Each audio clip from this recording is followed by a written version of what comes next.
In the 21st century, everything is about you, the individual. You can do anything. If you're willing to put the work in, you've got to grind and hustle and really be willing to push yourself to extremes to achieve success.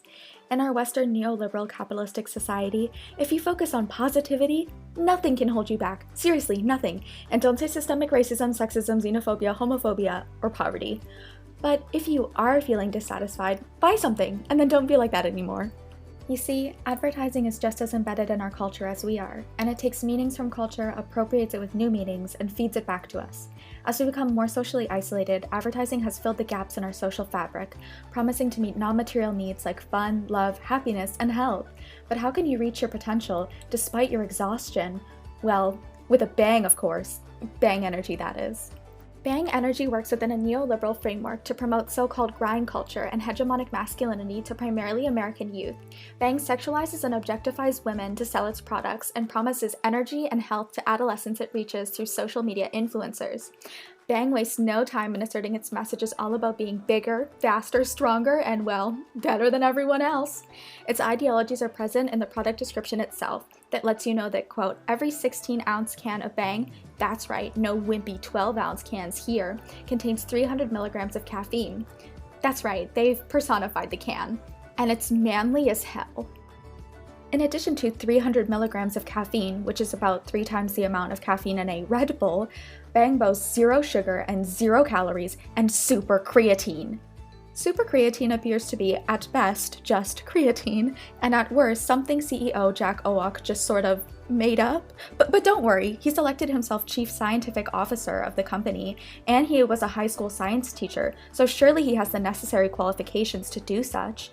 Plus, he used to run VPX, or Vital Pharmaceuticals, which was also an energy drink and supplement company, known for the energy drink Redline, which could potentially make you flatline, as pointed out in a class action lawsuit. But don't worry, you can trust Jack. He started Bang because he was tired of all the lies and the deception that other supplement companies use, so he would never use flashy colors, fun drink names, and scientific-sounding words to market to adolescents. He also wouldn't objectify women to sell his products or promote heteronormativity and hegemonic masculinity, and he certainly wouldn't use young influencers with a large fan base of impressionable youth. Except he did, and he does. He does do that. As of 2015, half of the energy drink market consisted of adolescents and young adults. Studies have also found many teens carry misconceptions about the health values of energy drinks, with nearly 20% of teens stating that they are safe for teens to drink, and 12% asserting that they are a type of sports drink. Well, Bang's CEO has certainly capitalized on that misconception, as he has branded Bang as healthy amongst a slew of other things. Despite the growing body of evidence which points to health concerns and adverse psychological effects, and even long-term emotional, social, and behavioral effects in youth, Bang Energy promises to give sustained energy and enhanced performance, whether it be physical or mental. See, neoliberal ideologies place the responsibility on individuals to be successful, and it is in this context that so-called grind culture thrives. But it isn't easy to push yourself through all the signs your body sends you to slow down and rest, but to somehow ascend a capitalistic system that can only stand on the backs of the marginalized and oppressed, you have to work yourself to the bone, and you're praised for it. You need to treat your body like a machine. It has to be optimized. That is at the very core of the body maintenance industry, the notion that bodies aren't to be accepted as they are, but that they're capable of being transformed and reconstructed until they reach perfection. Bang Energy situates itself as something to get you there. We see this in Bang's CEO. Who wouldn't want to be like Jack, who is jacked in his, 90s? I mean, clearly he is successful. Look, he has young ladies putting jewelry on for him. In terms of promotion, Bang Energy gets the attention of youth on TikTok by using young influencers who give Bang an opportunity to advertise to their audience. These young influencers have successfully self-branded.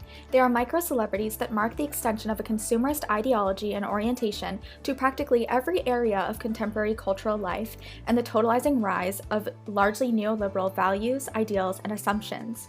Youth especially seem convinced that good looks, good living, and copious consumption warrant adoration and emulation. These young influencers have plenty of youth watching them, eager to be like them, and consequently consume like them. Bang cans are strategically, or strangely, positioned within influencers' TikToks. They're often worked into skits and dance trends. In this context, Bang presents its drinks as a way to have fun and be energetic. Look how happy the influencers are. Oh my gosh, they're so silly and quirky. Look how happy JoJo Siwa is, who is 17 by the way, with her Bang. Oh my gosh, and Danielle too, who was involved in a scandal. While she claims to be 15, her father has recently gone public and said that she is 13. Though even if she was 15, it would be problematic to have her promise happiness and health to audiences her age and even younger.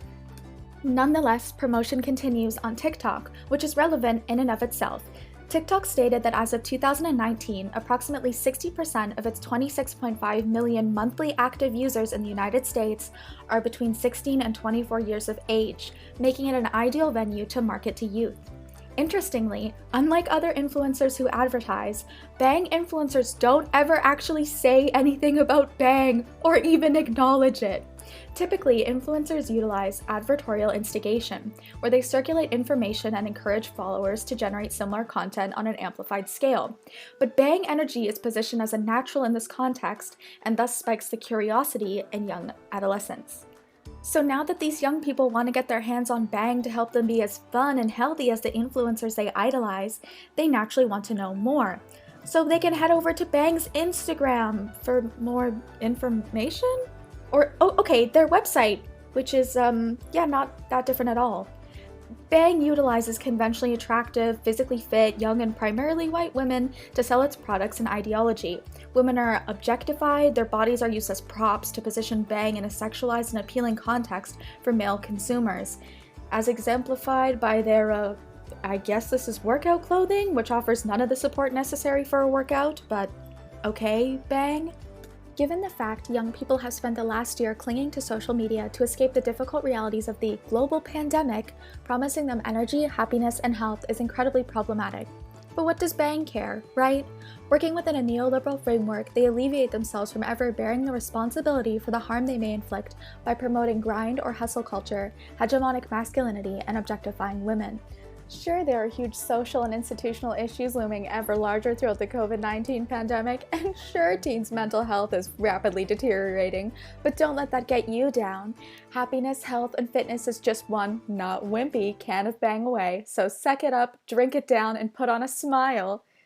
And remember, if you ain't training, you ain't gaining. If you ain't banging, you ain't hanging. Whatever the hell that means.